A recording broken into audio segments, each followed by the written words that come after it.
Obsession can be a very dangerous thing, especially when that obsession is left to grow and fester, and certainly when it centers around a specific person who doesn't share the same feelings. When these feelings are coupled with rejection, well, it's a recipe for disaster in many cases, and it's the innocent party who suffers when one of these obsessions spirals out of control.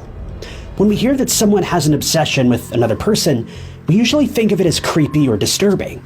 But in the case of 22-year-old Haley Anderson, it all started out very innocently, but ended in disaster.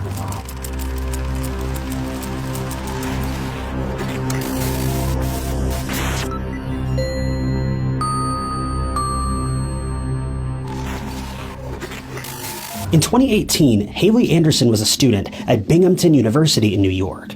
She shared an apartment with a few of her fellow students, Josie Artin and Michaela Topali, and everyone in the group was in their final year of college. Haley was studying nursing, and true to her nature, was not only looking forward to finishing college, but had already found a job in Long Island, where she would be part of the emergency department at Northwell Health. Haley's mother described her as being a millennial hippie, who was known to have a great love for music and a friendly and compassionate nature. This, along with her desire to help others, made her chosen career path obvious, and her future looked as bright as she had imagined it. During her studies in the nursing program, she met a fellow student named Orlando Tercero, who was born in Miami and grew up in Nicaragua. And despite their clear differences in upbringing, the pair instantly hit it off. They started dating but didn't take the relationship too seriously at first, and Haley's friends would later state that they broke up and got back together several times, but always remained friends. When Haley wasn't in the midst of studying for an exam or attending classes, she enjoyed hanging out with her roommates, and on the 8th of March of that year, that was exactly what she, Josie, and Michaela were doing. The group had decided to stay up late that night, and they shared a few drinks while they were playing board games in their apartment. At around 4 a.m., they decided to go to bed, and they each headed off to their separate rooms. None of them had any idea that by the following day, their lives would be irrevocably changed forever.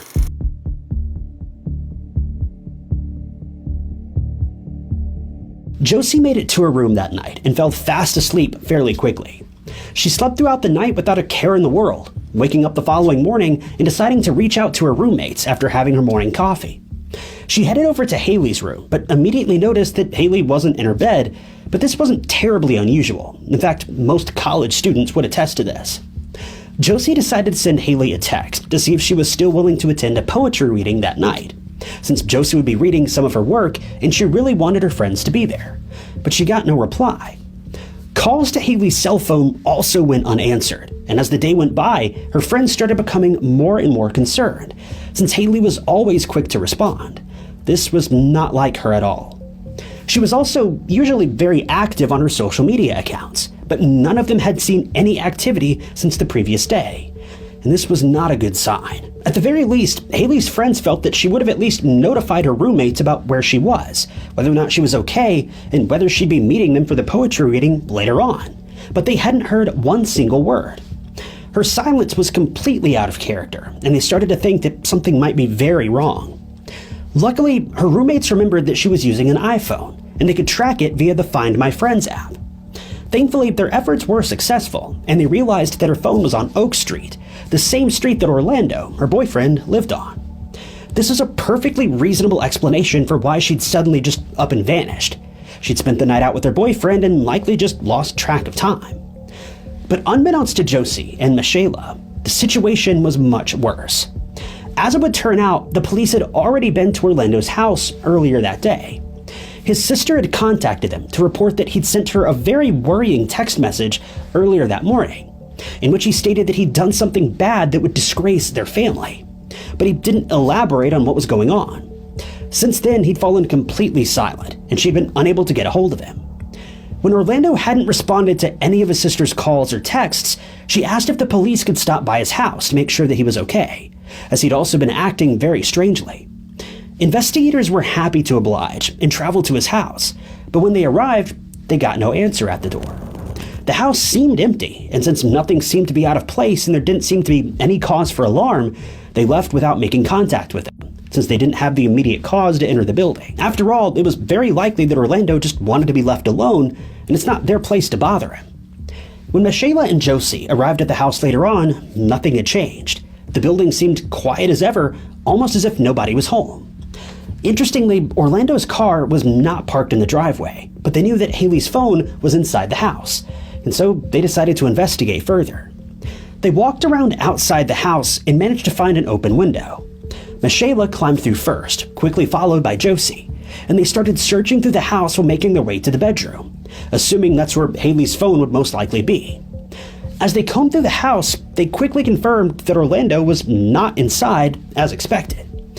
But it was then that their lives were changed forever. As soon as they entered the bedroom, they saw Haley lying on the bed, partially covered by the sheets. They instantly knew something was very wrong, since she was pale and didn't respond to any of their shouts. The girls didn't immediately understand what was going on, likely because they were in shock. Worried that Haley may have been badly injured or worse, they called 911 and the police were sent back to the house to investigate. When officers arrived, the girls' worst fears were confirmed. Haley had lost her life.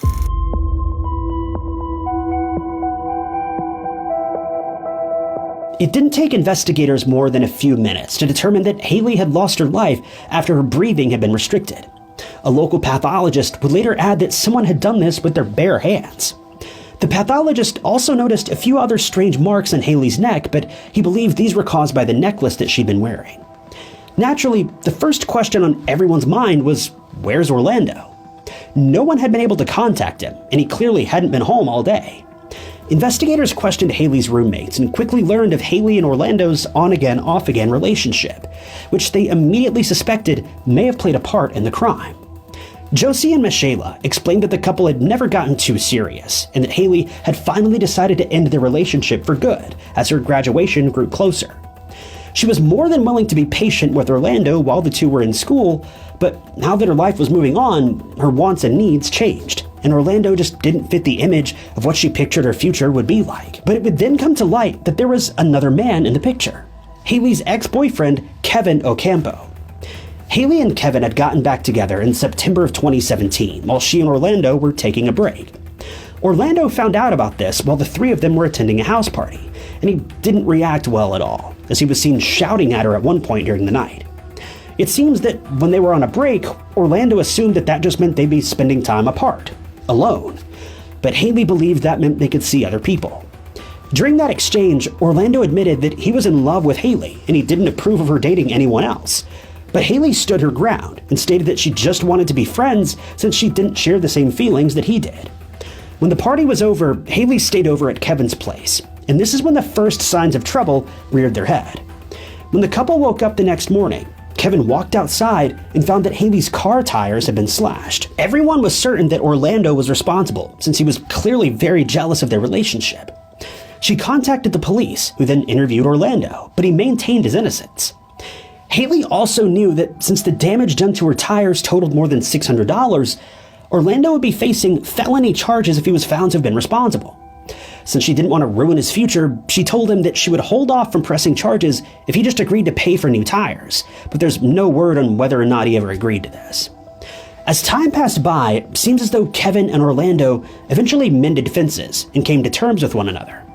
In fact, Kevin would eventually ask Orlando to join his fraternity, since they were the only two Spanish-speaking students on campus. But Orlando would lose his place in the group when it came to light that he'd spent a night with Haley while she and Kevin were still dating. Following this, Orlando repeatedly would make Haley feel guilty about what had happened, stating that he wanted to end his own life. While Haley was certainly getting sick of this, she never turned her back on him and continued their relationship. But it was blatantly obvious that Orlando wanted more than she was willing to give. Before long, Orlando started acting obsessively, often driving past the apartment that she shared with Josie and Michaela, even showing up at their door unannounced. It was usually up to Josie to tell him that this was inappropriate behavior and that he needed to leave, but he just didn't get the message, no matter how plainly she laid it out for him. Bringing things back to the crime at hand, just about everyone involved in the investigation was certain that Orlando was responsible for taking Haley's life. But there were still many unanswered questions. For example, why did he leave the house that morning? When did he leave the house that morning? Did Haley go to Orlando's house by herself, or did he pick her up? Luckily, his house was surrounded by surveillance cameras, and investigators managed to find footage showing Haley and Orlando arriving at the house together and walking inside. They noted that Haley seemed to be there willingly, and nothing suspicious came from the footage. The pair then stayed inside the house for a few hours, and eventually Orlando could be seen walking out of the building and clearing trash from the driveway. Following that, he went to a nearby pharmacy and bought a bottle of sleeping medication and melatonin. This was determined after a receipt from the pharmacy was found inside the house. He then went back to his house and remained inside for the next 7 hours, after which he could be seen exiting and walking into the house's basement. This was the first major clue that investigators found. They now decided to head down to the basement to see if any evidence could be found here that may allude to where Orlando had gone. But nothing could prepare them for what they were about to walk into.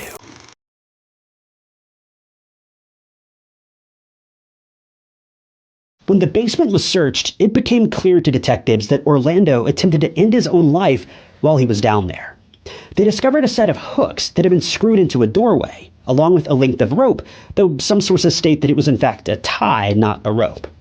Police also found blood on the floor, leading them to believe that Orlando had fallen and injured himself during the attempt. Lastly, investigators discovered a note written in Spanish, which translated to, "I'm really sorry about this. I've never felt I could be capable of doing this. Father, I'll see you soon." Since his father had passed away years earlier, investigators took the note as not only proof that he intended to end his own life, but also a confession to claiming Haley's. There's no telling what must have been going through his mind at this point, since Orlando knew that he would be the first person suspected of the crime. But since his attempt at ending his own life had failed, he must have been desperate to get away, as far away as he could. Security footage then showed him leaving the property for the last time while carrying a suitcase, and his subsequent movements placed him at JFK International Airport, where he boarded a flight, his head still bandaged from the injury. And he escaped to Nicaragua, where he was a dual citizen, hoping police couldn't find him there. But the main problem with this plan is that Nicaragua has an extradition treaty with the United States, meaning that even if he managed to successfully flee to the country, if United States investigators determined him to have been responsible for the crime, he would quickly be arrested and sent right back to the US.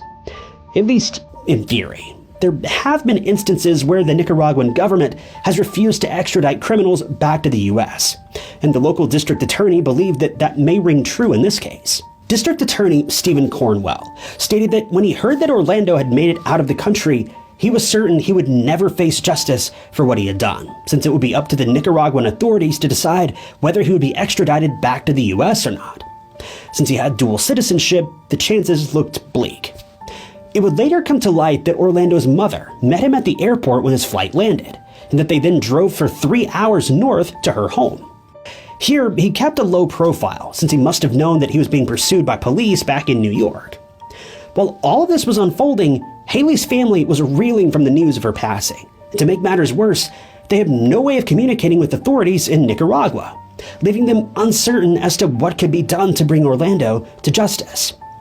They didn't know if the police in that country knew that he was being sought in the US, not to mention whether they were even looking to capture him. But unbeknownst to them, news of the case had already made headlines there, and although it never was confirmed, it seems that he then tried to end his own life once again, but was unsuccessful.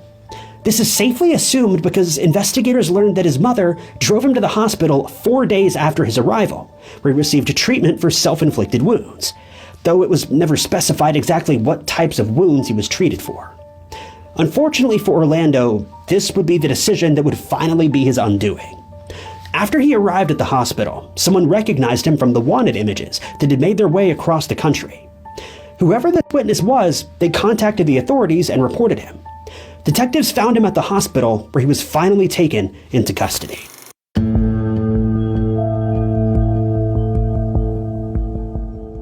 Back in the US, Orlando was charged with claiming Haley's life, and all investigators could do was wait and see whether he would be ordered to return so that he could be put on trial. For the next year, authorities from both countries debated whether he should remain in Nicaragua or be returned to the US, and eventually the decision was made for the trial to be held in his home country. And this was not the news that police or Haley's family had been hoping for.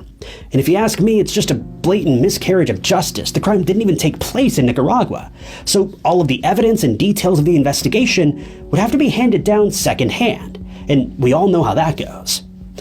This filled Haley's family with dread, since they also learned that the trial would be held without a jury, and that one single judge would have to decide what fate would be appropriate for Orlando's actions. To make matters worse, Orlando wasn't even charged with second-degree homicide, but instead faced a charge of femicide, which is considered to be a hate crime in Nicaragua. Orlando wouldn't even be asked to enter a plea, and this makes it very clear why Haley's family had their reservations about the process that would be followed. During the trial, the prosecution leaned heavily on the fact that Orlando had shown obsessive behavior towards Haley, and that those who knew her the most were well aware of this fact. Her friends reiterated that while Haley had entered the house willingly, showing that she trusted him, Orlando betrayed that trust by ending her life, possibly while she was asleep. They further claimed that Orlando's obsession had been festering for as much as 6 months when he was told by Haley that she didn't want a serious relationship and that she'd gotten back together with Kevin. But this news just didn't click with Orlando. He was determined to either get Haley back or take her out of the picture for good.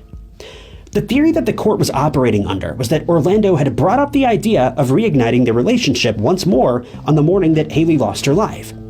It's assumed she turned him down one final time, and that's when he decided to end her life. Haley's friends were allowed to testify via live teleconferencing, and they reiterated Orlando's obsessive behavior in the months leading up to the crime. They revealed that he would sometimes be found sitting on their porch without being invited, that he was responsible for slashing Haley's tires, and they would often call the apartment to ask for her, even when he'd been repeatedly asked to stop. In the courtroom, the judge also watched the surveillance footage from outside Orlando's house, showing him entering with Haley and then leaving on several occasions while she was still inside. Evidence of his attempt to end his own life was also heard. The pathologist who worked on Haley's case was also called to testify. He confirmed the cause of Haley's passing as manual strangulation, and the prosecution reiterated that Haley had her life taken from her by a man who couldn't accept the fact that she'd made a decision that he didn't agree with, and that it was his obsessive nature that drove him to commit such a despicable crime, which was unforgivable in their eyes. There was no doubt by this point that Orlando was the one who carried out the crime, and hence his defense team decided to build their case around the fact that he'd been drinking the night before he and Haley met up, a desperate attempt to clear his name. They claimed that he had no memory of the events that took place that night, and that due to his excessive drinking earlier that night, he'd gone, quote, temporarily insane when she rejected him, causing him to lose his temper and attack her out of jealousy. This was very obviously a last resort effort to at least have Orlando declared legally insane at the time of the crime, hoping to lessen his sentence or have the case thrown out entirely. In stark contrast to the prosecution, the defense only brought one witness to the trial, a psychiatrist who examined Orlando after he was arrested. He stated that when he questioned Orlando about what had happened, Orlando couldn't give any details of the crime, as he claimed that he'd been very intoxicated and couldn't remember what he had done. He claimed that he could only remember waking up the following morning and realizing that Haley was no longer alive. When asked what Orlando's state of mind would have been when carrying out the crime, the psychiatrist stated that he couldn't say, but added that there was nothing out of the ordinary about his state of mind when he interviewed him after the fact. His defense team also stated that Orlando wasn't known to be a violent individual, and that there was the possibility that he only carried out the crime after he was provoked, though they had no evidence to prove this theory. Once both sides had been heard, the judge left the courtroom for 90 minutes, after which she returned with a verdict: guilty.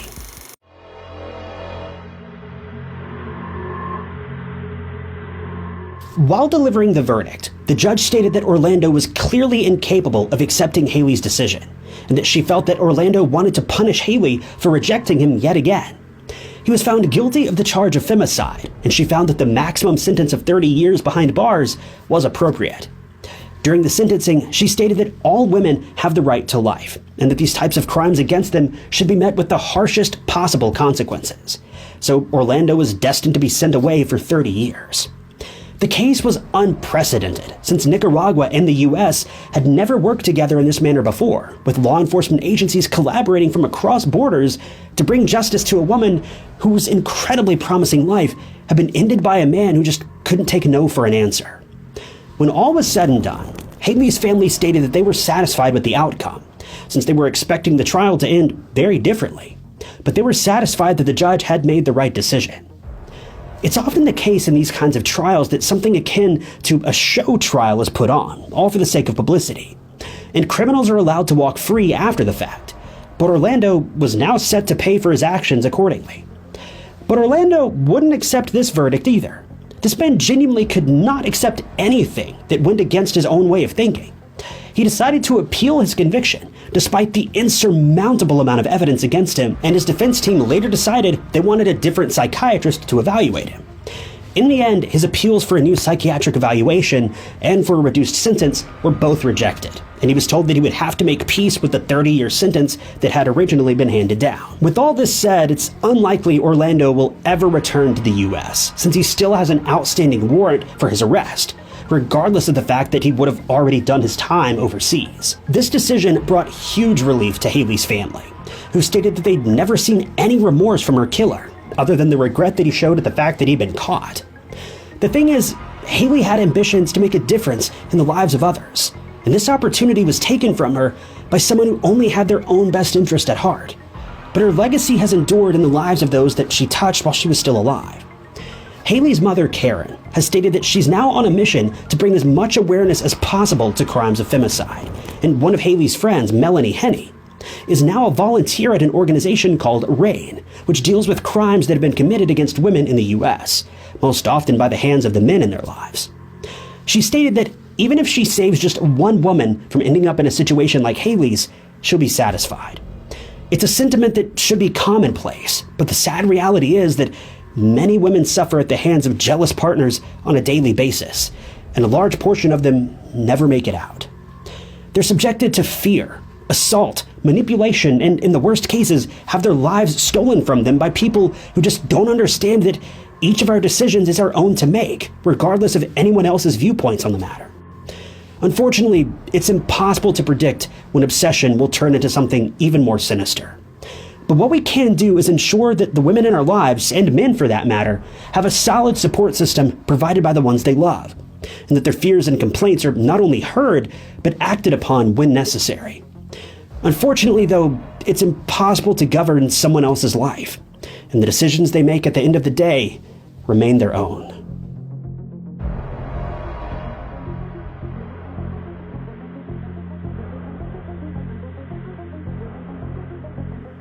Thank you guys for tuning in to another episode of True Crime Stories. If you like this video, check out this other interesting case I covered, and don't forget to subscribe. It's totally free and keeps you up to date with all of my future uploads.